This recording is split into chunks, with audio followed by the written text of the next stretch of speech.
Hey friends, welcome back to another live session. It's Mike here. We're at MHS. Dr. Brianna Stubbs gave an amazing presentation this morning. And with Dr. Brendan Egan. Yes.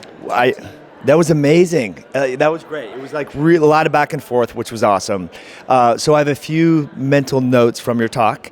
One of the things you said is we're kind of rewriting the textbooks when it comes to substrate oxidation during exercise. Can you kind of expand upon what that means? Sure. So, I mean, actually, it's some of the work we're doing with exogenous ketones and some of the work that Dr. Volek is doing with keto-adapted athletes are really like challenging what people think about, oh, this is how much carbs we can burn during exercise, this is how much fat we can burn. And, you know, they've kind of been somewhat static values in the textbooks, and textbooks are really, really, really static and, you know, don't get revised very often. And now all of this research is being like, oh, actually, we can burn ketones at the same time as we have carbs and fat present. And, you know, so it's really defining this novel metabolic state of exogenous ketosis. And then on the flip side, Dr. Volek's showing that fat adaptation is a much more profound process than we'd ever really thought before. So, you know, maybe in the future we'll have sections of the textbook not just being like, this is typical, like, carbohydrate metabolism during exercise. It'll be like, this is under specific conditions of exogenous ketosis or keto adaptation as well.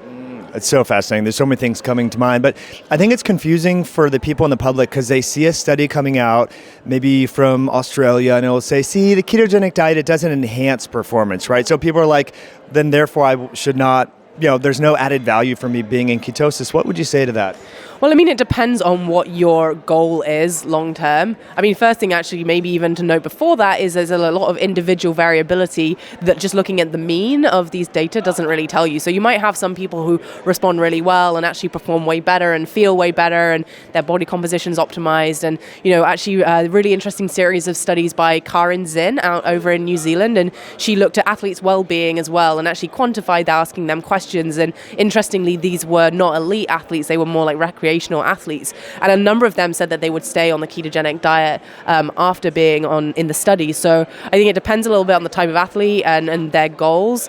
Where are we go next? So then I think, you know, the important thing to emphasize is that there's even in the mean data, no clear benefit to the ketogenic diet in some of these elite athlete studies, but also no detrimental effect either. So if this is the lifestyle that works for you and it suits you and you feel better on it, then by all means go ahead and do it. But, you know, it maybe wouldn't necessarily be the deciding factor to convert someone who's not on keto to go on to keto. Like if you feel good on a regular diet and you perform well on a regular diet and you're not overweight and you don't have any metabolic concerns, then, you know, no reason to change at this point. But, you know, if you're looking at longevity maybe, or you're trying to treat some kind of metabolic syndrome, or maybe as well if you're an ultra-endurance athlete where being really, really well primed to burn fat is really helpful, like Zach Bitter, who's been speaking here, then maybe this kind of thing is helpful. Right, just make it fit your lifestyle. And one thing that I just want to underscore that you mentioned right there is a customization of this. And so, you know, there's outliers in these studies, but we don't really, in studies, we're trying to figure out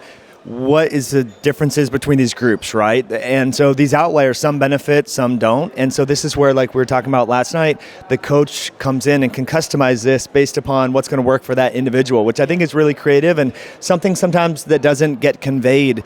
People want you're either high carb or you're high fat, right? Or in between. And so I think it's really interesting, you know, that people have the wherewithal and the ability and it's okay to customize this based upon what your goals are. I mean, to me, it's kind of ridiculous that we would have one set of guidelines for all athletes, or even for athletes that do, even if we were more nuanced and be like, this is a guideline for endurance athletes, this is the guidelines for strength athletes, for example. You know, you and I have different fashion tastes, you're a different size to me. When we go into a clothes store, we buy different clothes. But also, my fashion sense has changed since I was younger, and I'll dress a bit differently when I'm a 60-year-old lady versus now. So our metabolic needs and the choices that we need to make vary from person to person, but also within your lifetime and depending on what you're trying to prioritize. So, I mean, I think it's natural, therefore, to believe that, you know, there's not one size fits all here, and that we should actually exploit that, and that as an athlete and practitioners working with athletes should be looking at what works for their individual athlete.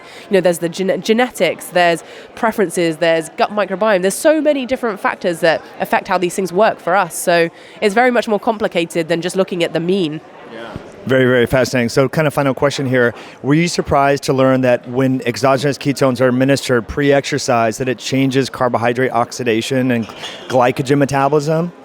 No, actually, yeah, that was like something that I always thought would happen. If you look back at all of the old classic studies that used rat heart models and looked at isolated muscle metabolism, one thing that was really consistently seen is this decrease in carbohydrate metabolism.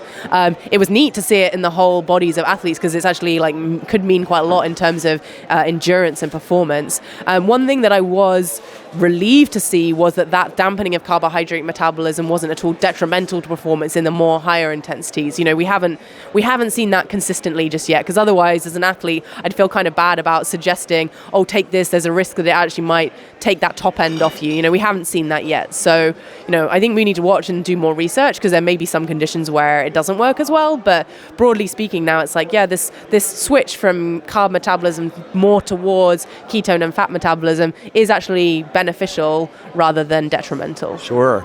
And a lot of athletes are using this for recovery too. Maybe doing their sport, in a high carb state, but then getting into ketosis to enhance recovery. So anyway, there's a lot of nuances here, and I think it's confusing for people because it's not as clear cut as here's your body weight, here's how many carbs you should have, and so forth. So I think it creates some confusion because there's not maybe a protocol yet. No, but one of the great things about people in this community is everyone's self-experimenters and everyone's at the forefront of tracking, all different kind of biomarker outputs and performance outputs as well. So hopefully with this kind of people working all together, we'll actually get to the solutions quicker than we might do otherwise. But it's going to take a lot of coordinated work, and I'm certainly not shying away from the realization that we need to do these science studies and give value to the fact of what the mean data shows. We can't just focus on the outliers all of the time to form our recommendations. So it is important to not forget that as well. Absolutely. Amazing insights. Thank you so much for coming on. And what I will do is put a link to your recent review article with John Newman